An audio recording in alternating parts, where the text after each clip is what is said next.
ఇందాక చెప్పినప్పుడు వీరు ఇక్కడ ఉన్నారో లేదో నాకు తెలియదు, సమస్య అదే. నేను ఇందాక ఒక సాక్ష్యం చెప్పాను, వీరు రాకముందు. మీరు ఉన్నారమ్మా అప్పుడు ఇక్కడ? వీరి గురించే నేను చెప్పింది. ఇందాక ఒక సాక్ష్యం చెప్పాను, ప్రార్థన శక్తి అని. వీరు నేను పిలిచి సాక్ష్యం చెప్పించవలసి వస్తుంది, అర్థమవుతుందా? వారి మాటల్లో వారే చెప్తారు. వారి ఊర్లో ఎవరు చెప్పినా సంతోషమే. వారికి అవకాశం ఇస్తున్నాను, చెప్పాలి. దేవునికి స్తోత్రం. ఇక్కడ కూడి వచ్చిన అందరికీ నా హృదయపూర్వక వందనాలు.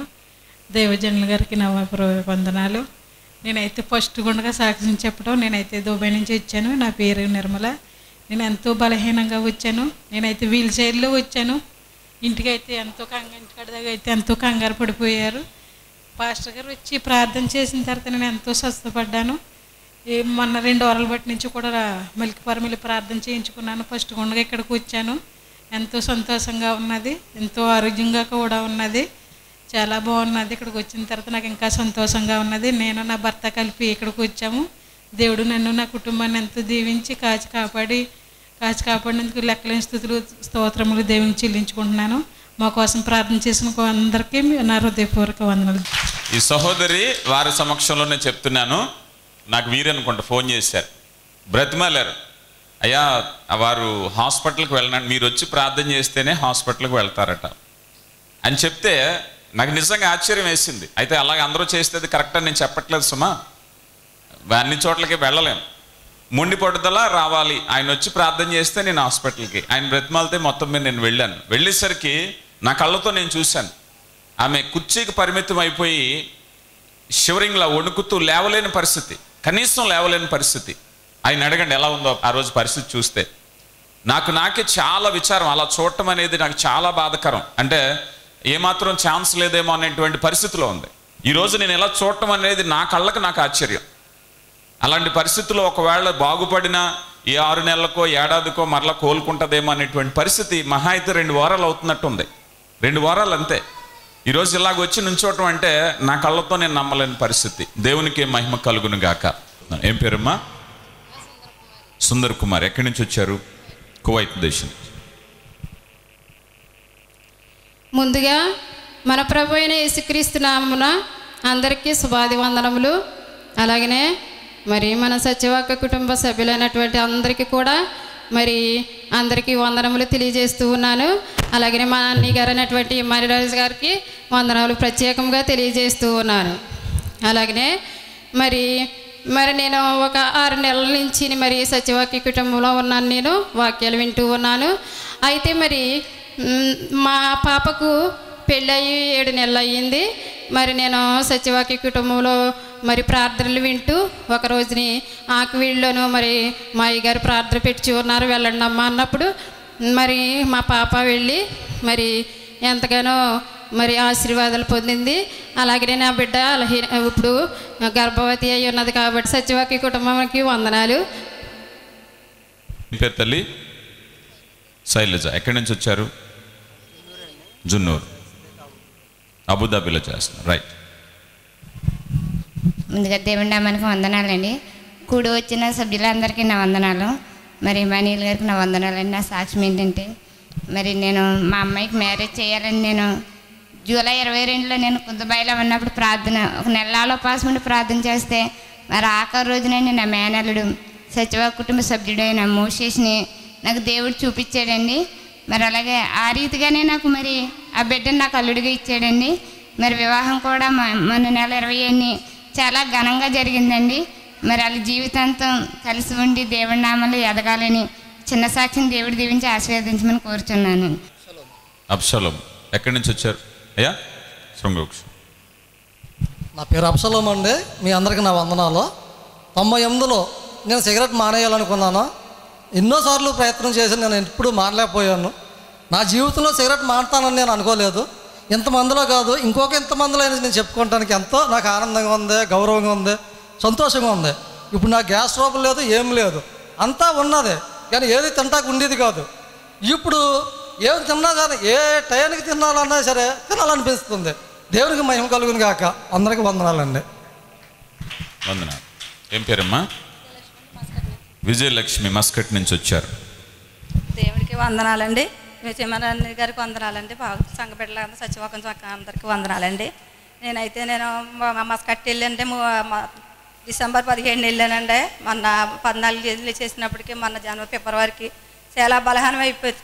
ఇంట్లో బాగాలేదండి, చాలా నీరసపోయినప్పటికీ నేను వెళ్ళి 2 వారాలు అక్కడ హాస్పిటల్ చూపించింది కానీ తగ్గలేదండి. తగ్గకపోతే నేను ఏం చేయాలి ఏంటని చాలా భయపడ్డానండి. అప్పుడు వాలంటీర్కి ఫోన్ చేసి ఒక ఆవిడ పంపిదానట్టు వాక్యాలు 8 నెలల నుంచి ఇనిదాన్ని అంటే సత్యవసం వాక్యాలు ఆవిడ మామూలుగానే ఫోన్ చేసి వాలంటీర్ ఫోన్ చేసి మా మేడం మామూలు చెక్క తీర్తలేదు. తీర్తే నేను ఇక్కడికి వచ్చి శుక్రవారం నాడు పాలకొల సాక్ష్యం చెప్తాను అనుకున్నానండి. అప్పుడు మార్చి 3 రోజుల్లోనే టికెట్ తీసి పంపించింది. మన 10వ తారీఖున తీసిందని 11వ తారీఖు కల్లా ఇక్కడికి వచ్చానండి. తగ్గింది, బలహీనం హాస్పిటల్కి వెళ్ళని తగ్గిందండి. ఎక్కడి నుంచి వచ్చారమ్మా? పాలకొల నుంచి. రైట్. దేవునామానికి వందనాలండి. హిమాలయన్ రాజు గారు అన్నయ్య గారికి వందనాలండి. నేను 2016లోనండి చప్పేసిందండి మస్కట్లో. 16లో మస్కట్ వెళ్తే 5 సంవత్సరాలు చేశానండి ఒకే ఇంట్లోనే. 16లో నాకు చప్పేసిందండి డిసెంబర్ 25కి క్రిస్మస్కి అండి. అయితే నేను మొత్తం 3 పాస్టర్ గారికి ఫోటోలు పెట్టానండి. కన్ను అయితే గుడ్డు అయితే మొత్తానికి బయటకు వచ్చేద్దానండి, అంత కొండలు వేసినాయండి. అయితే ప్రార్థన చేయగానే నేను అన్నయ్య గారు నాకు ఎమ్మటనే జవాబు ఇచ్చారండి. ఇంకొన్న పాస్టర్లు ఎవరో కూడా నాకు జవాబు ఇవ్వలేదండి. ఈ అన్నయ్య గారు ప్రార్థన ఆలకించండి, నాకు ఇండియా వెళ్ళిపోతాను, నేను ఉండను, నేను ఇక్కడ చచ్చిపోతానని అంటే పంపనన్నాడండి మా బాబా. అయితే నేను పాస్టర్ గారికి ఫోన్ చేసి చెప్తేనండి ఇలాగా ప్రార్థన చేతనికి ఏం భయలేదు అమ్మారండి. ఆ నైటు తెల్లవారుజామునండి టికెట్ తీసిండి, నైటు తెల్లవారుజామున పంపించేశాడండి. పంపించేసి టికెట్ క్యాన్సిల్ చేసేసాడండి, ఇంక నీకు రావడానికి లేదని. ఇంకా నాకు సంగతి అక్కమా ఉందండి. ధనలక్ష్మి ఎక్కడి నుంచి వచ్చారు? మస్కట్ నుంచి. అందరికీ వందనాలండి, అయ్యగారికి నా వందనాలండి.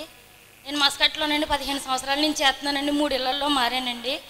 నేను 5 సంవత్సరాల నుంచి ముసలిదాని దగ్గర చేస్తున్నానండి. నాకు 7 నెలల నుంచి నాకు అయ్యగారు వాక్యాలు వింటున్నానండి. ఇష్టారు అక్కయ్య గారు పంపించారండి.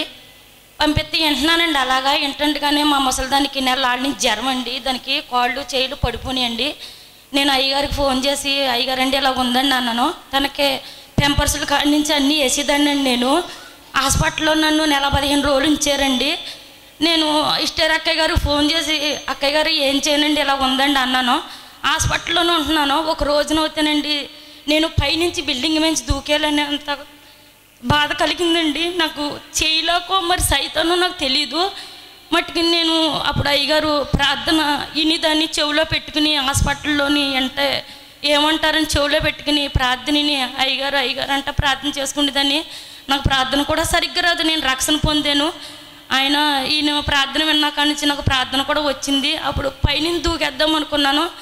అప్పుడు ఒక ఆయన వచ్చి తీసుకొచ్చి బయట కూర్చోబెట్టినట్టు అనిపించింది. అప్పుడు ఇష్టారు అక్కయ్య గారు ఫోన్ చేసి అక్కయ్య గారు ఇలా ఉందండి అన్నాను. ఆవిడ నువ్వు భయపడకమ్మా అన్నదే. నాన్నగారికి బాగోలేదని నువ్వు చెప్పు, ముసలోడికి చేయలేము మనం అందే. నేను పెంపర్సుల కాడి నుంచి ముసలిదానికి అన్నీ చేసేదాన్ని అండి.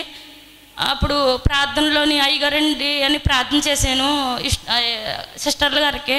నువ్వేం కంగారు పడకమ్మా, నీకు వచ్చేస్తావు నువ్వు అన్నారు. అన్న 2 రోజులకి నాకు పోయిన నెల 6వ తారీఖు టికెట్ తీసారండి. ముసలిది హాస్పిటల్లోనే ఉంది. మీ నాన్నగారిని చూసి తొందరగా వచ్చేయమన్నారు. నేను వచ్చిన మన్నాడు మా పోయిందండి. మళ్ళీ నా మీద నిందేస్తారేమో అని అయ్యగారికి ఎమ్మటే ఫోన్ చేసి అయ్యగారండి ఇలా ఉందండి అన్నాను. మేడము చచ్చిపోయిన రాత్రి ఫోన్ చేసి లక్ష్మి నువ్వు తొందరగా వచ్చేయి మా పోయింది అని నాకు చెప్పింది. మేడమ్మ మీకు ఇష్టమైతే నేను వస్తాను, లేకపోతే రాను మేడమ్మ అన్నానండి. ఈ చిన్న సాక్ష్యం అయ్యగారు ప్రార్థన వల్ల నేను ఎంతో బలహీనతగా వచ్చానండి. ఎలా వచ్చినో తెలీదు. ఇన్ని సంవత్సరాలు నా తమ్ముళ్ళు నాన్నగారు అన్న వాళ్ళు అందరూ వచ్చేవారండి నన్ను తీసుకొస్తాకే.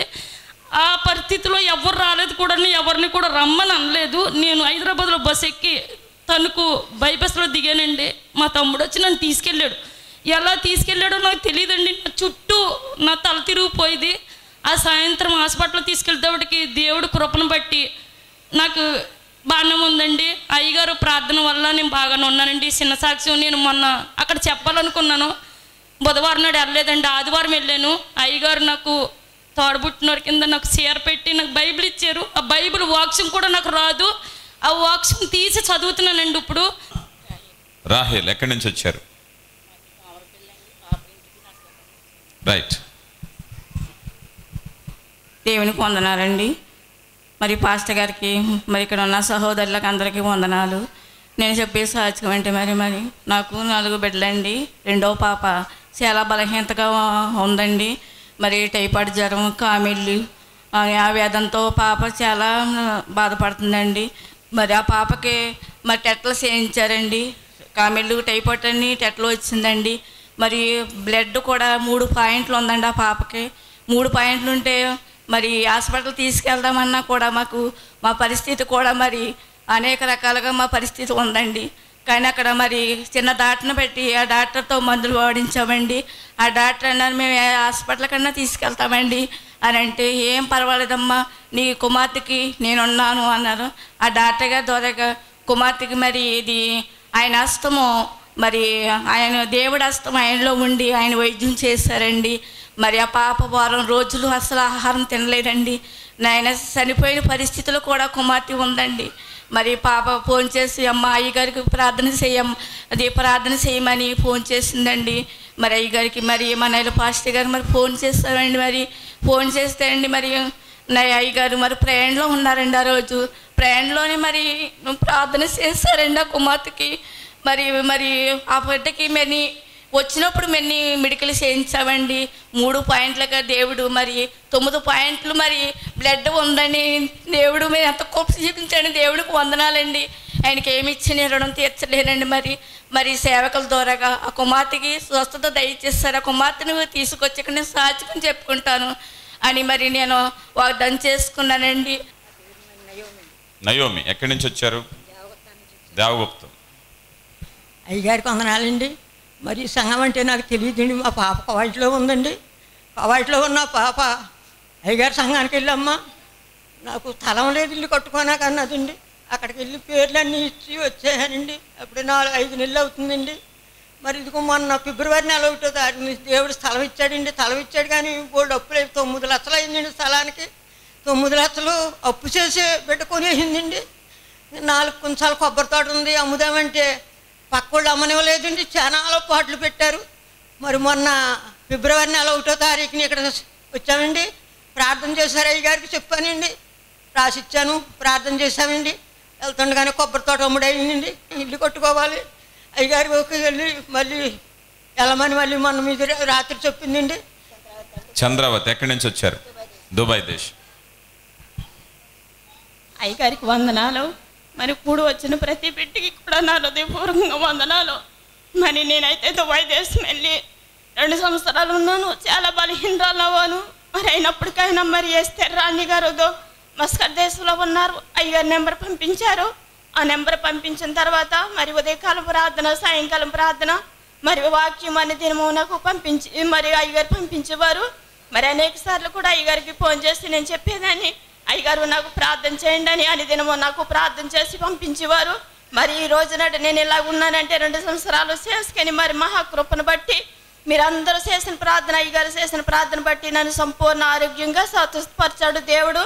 మరి అయితే నేను ఇంటికి వెళ్ళిన తర్వాత మరి ఉపాస కూడుకలోకి మరి శుక్రవారం రోజున నేను వెళ్ళి మరి సాక్ష్యం చెప్పాలని ఎంతో సంతోషంతో ఉన్నాను.